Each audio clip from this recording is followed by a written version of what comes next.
fantastic. That's a fantastic job you've done, Mr. Eric. Thank you.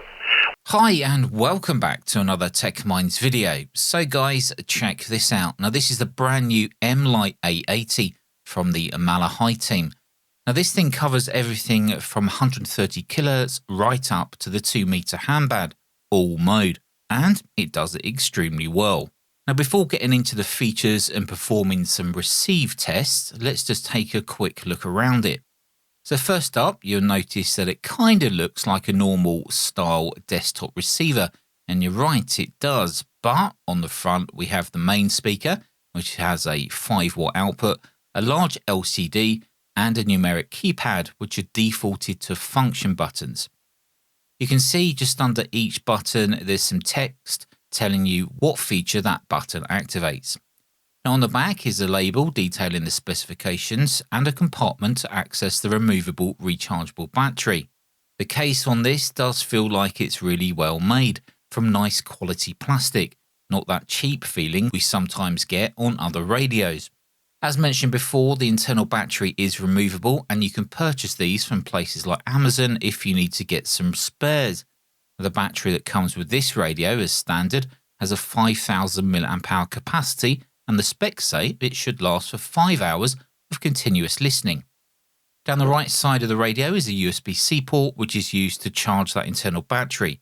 Now you do get a USB-C cable in the box, but there's no mains adapter, but you can use any USB powered adapter for this, like a mobile phone charger. There's also a 3.5mm headphone socket and a rotary control, which is used for adjusting the volume or frequency. You just tap the knob in to switch between the two. Down the left side of the radio, there's another 3.5mm socket, but this time this is for connecting a 50 ohm external antenna. And while these types of connections are not overly common on ham radio receivers, we have seen this type before. Luckily though, in the box you do get a little adapter, so you can plug in an external antenna using an SMA plug, and we'll test this later on for sure. Now on the top there's a physical power on and off switch and a micro SD card slot, which can be used to either record anything that you're listening to or to play back audio files in a whole host of formats like WAV, FLAC, WMA and MP3. There is an included and already attached telescopic antenna, and when using this you must set within the menu to use the high Z antenna. Now the rear serial number and specifications panel actually pulls out, making it have its own little desktop stand, making it easier to use and hear, I guess, when using on a flat desktop. Now the MLite-880 is packed with features. Receiving wise, it covers all of the medium wave, long wave, short wave and AM broadcast bands. Mode of modulation is also changeable, meaning it can receive SSB for all the ham radio bands. It also has noise reduction, which actually works quite well. It supports Bluetooth speakers, wide FM for FM broadcast bands, including RDS decoding and showing that information on the screen. To top it off, even though it's not colour, it has a spectrum view, making it super easy to tune to other stations through visualization. Now how cool is that? They do actually advertise this as an SDR. Now with my external end-fed half-wave antenna connected, let's take a quick listen to the HF ham bands. Connection is very low, but I get a good copy on your station. What about your setup, Vince? Sorry, I think you've asked about setup here. Peel headset and mic Pro 7760 200 watts into a Hustler 6B TV in the back garden. But the problem is, you don't order anything, and then if you don't keep it going, the company sort of loses interest in you and all that kind of stuff. And so, now, although the HF conditions are not great today, let's just try using that telescopic antenna to see if we can pick anything up on 20 meters. Charlie, Sierra 51, CT 59. Now going through the functions that are activated with the front panel buttons, pressing 1 shows the step sizes which can be chosen. You just press the corresponding number for the one you want to choose or use the rotary encoder and press the return button.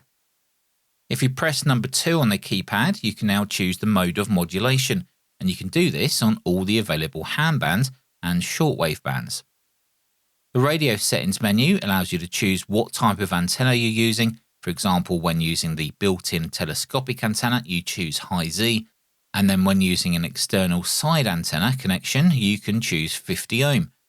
Other options here include enabling or disabling a bias T, which is super useful if you're using inline powered filters or up and down converters. There's also attenuator options available, and you can make fine frequency corrections if you find the radio is off frequency.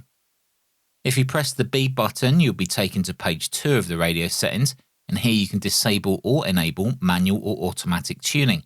And you can enable Bluetooth here if you'd like to pair to external Bluetooth speaker. Pressing number 4 on the front panel will allow you to direct dial a frequency using that same numeric keypad. Pressing number 5 takes you into the visual settings where you can make changes to the spectrum, like whether it's filled, averaging amount and brightness of the display. Now you can also make it here so the backlight does not turn off automatically. The bottom setting there allows you to enable RDS decoding when using the FM broadcast band, and I think mine was actually disabled by default, so if you want to see the station ID and programming text when listening to FM broadcast, then this is where you need to enable it. If you press the B button to go to page 2, you can also enable or disable that on-screen signal meter. Pressing button 6 will take you into the audio settings, where you can change settings like filters, low cut, high cut, and noise reduction levels. There are 3 pages to this section, and pressing the B button takes you into page 2, where you can enable or disable noise blanker, enable or disable and choose audio equalization, plus you can turn the key beeps off here too, which are actually quite loud. Squelch threshold and AGC settings are also available here, but I think the default settings that came out of the box appear to work well. At least for me they did, but it's nice that you can change them if you need to. Pressing number 7 will show you the record and playback screen, and of course for this you will need to have a micro SD card installed. The one I used, which did not come with the radio, was a 32GB FAT32 formatted card, which appears to work okay. Number 8 allows you to create your own memories, and number 9 allows you to hide the display, although the backlight does remain on. Press button 0 will open the band selection menu, and you can use the rotary control to choose the band, or if you press the A button, you'll be taken to another page of predefined bands. The first band is for long wave, medium wave, short wave, and general listening. Now, page 2 is for ham radio, and this covers from 2,200 meter band right up to the 2 meter band. And page 3 allows for FM broadcast band selection and the air band. So let's perform some more testing. First, let's see how well the RDS works when tuned to an FM broadcast station. So the station name is shown on the screen on the top left, and down on the bottom line the program information is displayed, scrolling across like a normal FM radio. Okay, so let's test our airband. 134980, Shell 1 plugged up today. Sunday, good morning, 24576, flight level 160 to Ockham. 24576, flight level 130 to 24576. And finally, let's see if we can hear anything on the 2 meter band.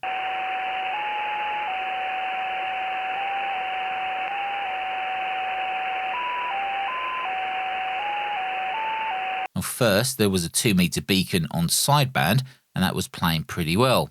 Unfortunately, there was not really any other stations active on 2 meters, but take a listen to this with me transmitting on 2 meter SSB with the radio in my shack. M0 DQW testing. M0 DQW testing. 1 2 3 4 5. Testing 1 2 3 4 5. M0 DQW transmitting 2 meter SSB, over. So how well does the noise reduction work? Let's test it out on HF. Radio Whiskey 14. Ocean issue 1 Mike Alpha 509. Thank you, Radio Whiskey 14, QRZ. Germany, 3 Kilo Victor Delta 509. 73 is Radio Whiskey Florida. Yankee Oscar 8, Radio Alpha Echo 509. Goodbye, Radio Whiskey Florida. As mentioned earlier, the A80 can record, and when recording it's best to adjust the volume so the bar graph is floating around the middle. Now I did make some recordings earlier, and after transferring them to my computer we can play them with any audio application that can play WAV files. Now this application is called Audacity. Mike 3 November Whiskey Delta M7 JQO, go ahead. M78 JQO M3 NWD return. Only quickly say good luck on your hospital there, Vic. And I'll chat to you soon, yeah? There's other people who want to shout you as well, I just heard. So I thought I'd quickly say hello. You're 5920 dB this way anyway. Now the speaker in the 880 is actually already good, but if you want to hear what it sounds like with a Bluetooth speaker connected, then take a listen to this. Sugar Papa, very, very weak signal. Well, give me a chance. Sierra SP9, jeszcze raz. So just stand by and I'll go over to John, go over to Ken. G3VOD, go ahead Ken. Yeah, fine, thanks Derek. G4BGX in the Rapids group. Anybody else calling? 2 Echo 0, Fox Echo Hotel.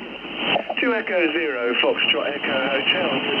Good morning to you as well. Now, as the 880 has a very low start frequency, we can also capture those NDBs, which are really low in frequency. Take a listen to this.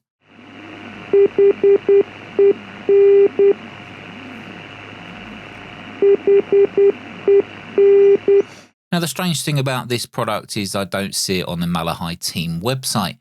However, when you turn it on and when you look in the About section, it does appear to be designed and built by MLite team, designed in Russia and manufactured in China, according to the About page information. Now, I would have liked to take this outside today to see how well it received using the telescopic antenna rather than just relying on my main antenna, but true British fashion, the weather is absolutely terrible and I didn't want to get my camera wet. Anyway guys, let us know what you think about this down in the comments. I might make some more videos on this actually, because I think this could be a very good contender for a decent quality radio receiver that covers many modes and many bands. At the time of making this video, I think it costs around 150 UK pounds, which to be honest is not too bad. And I think I could live without a colour display. Until next video, take care of yourselves and we'll see you in the next video.